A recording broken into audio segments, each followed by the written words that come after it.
So after the game, everybody's very disappointed, and as they should be. As I'm glad they are. I hope they're still a little bit disappointed, but we got to shake it loose and get ready for K-State when we get to practice today. From a chemistry standpoint, I think they'll bounce back.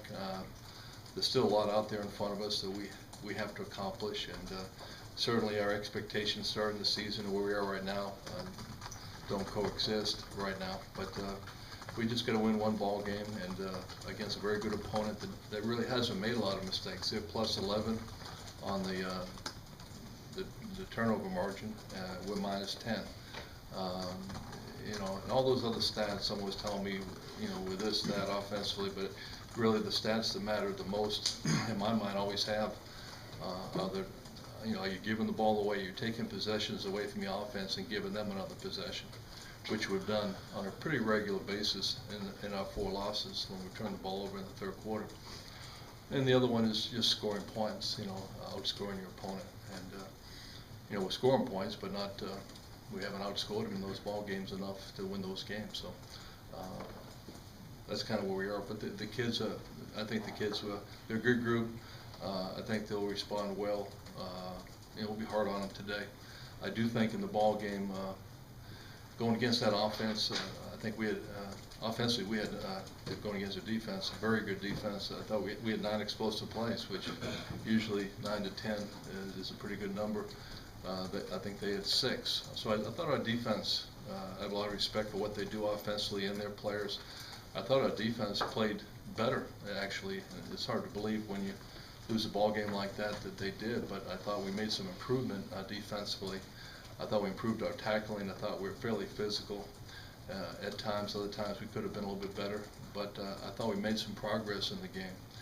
And if we can just figure out a way to eliminate the turnovers, you know, I think we'll find better results at the end of the ball game. I was talking to Andy Reid last week about it at Philly, and you know, he said they had the same problem, and so it's not just college kids, it's NFL kids, and he felt like they kind of go in cycles. So hopefully our cycle, we've definitely paid our dividend to that cycle, as has Philadelphia. So hopefully that cycle will end this week, and we can hang on to the football better. Their offense is a little bit different from a lot of the Big 12. What particular challenges do they present? Well, I think it starts with the quarterback.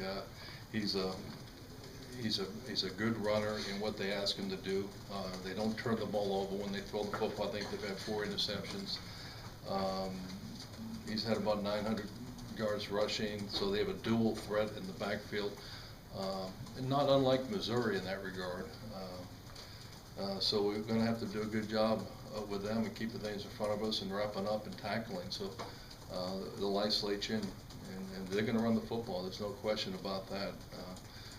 And they'll throw it with their play action. When you're that effective running the ball, play action becomes a big factor. So you get your linebackers stepping up, leaning towards the running game, and then they take their shots in the passing game. So they will be a challenge for us, there's no question. It's a little bit different challenge than some of the other teams that we face that lean more towards the pass than the run, but it's a challenge for us. You're obviously going to be in a similar situation to last year with needing Cyrus now to step up in Christian's absence. Could you speak to that? And obviously Cyrus did it last year. Yeah, he did do it last year, and he's going to have to do it this year.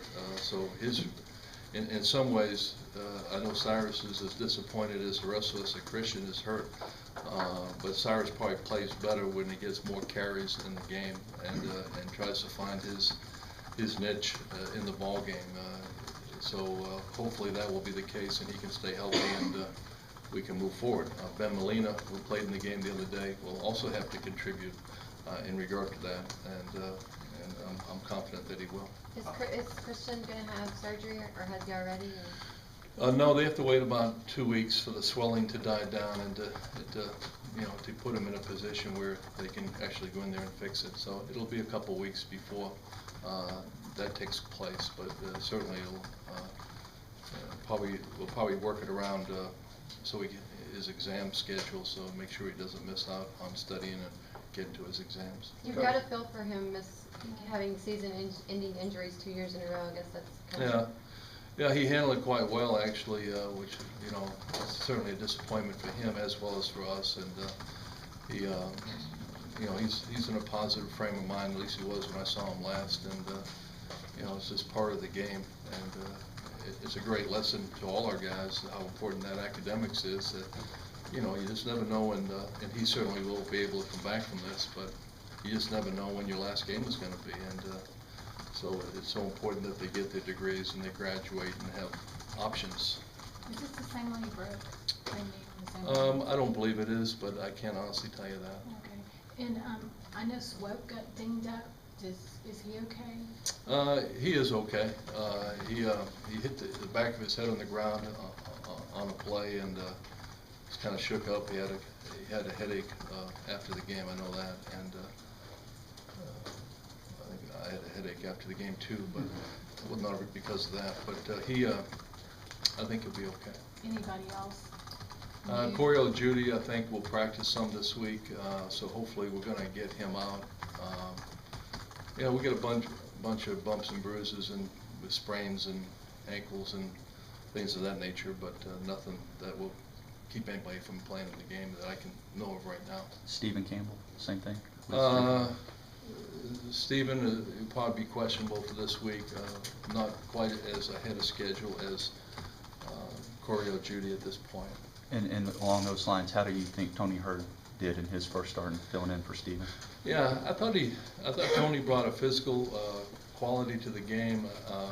I thought he did some really good things. He wasn't clean on everything. Big thing with defensive backs is making sure their eyes are in the right spot. Sometimes they drift back and get him in trouble. But I thought he played well for his first start, and he'll just keep getting better, hopefully. How pleased have you been with Malcolm Kennedy? Do you think his play warrants a little bit more playing time? Well, when you talk about him playing more, you're talking about Swope playing less, and so that's certainly an equation at this point that I'm probably not ready to entertain. But there are some packages where we go full wideouts that he is on the field, and it just depends on whether we lean that way or not. But yeah, I thought he did a nice job, made some nice catches, and he really works hard at practice. Really, it's just nice to see him have that success because he really works hard. And a couple weeks ago, he kind of made a couple mistakes in the Missouri game, and he bounced back during the course of that game. So he doesn't let things weigh down on him too much. And I certainly think, considering the fact he didn't play very much of the early parts of the game, when he did come into the game, in the absence of Swope, he did some nice things. When you get a guy like that from a small school, from a Class A school, do you sometimes wonder what you're getting? And obviously he's been a pleasant, get for you, but can that be a situation? Yeah. Yeah, I think sometimes you worry about that when you evaluate a player, sometimes from a Class A school, he has to be able to dominate because there's probably not a whole lot of kids on that field that they probably run like the Sherman family runs as opposed to the Swope family. So you expect them to dominate at that level, and you still have to project them.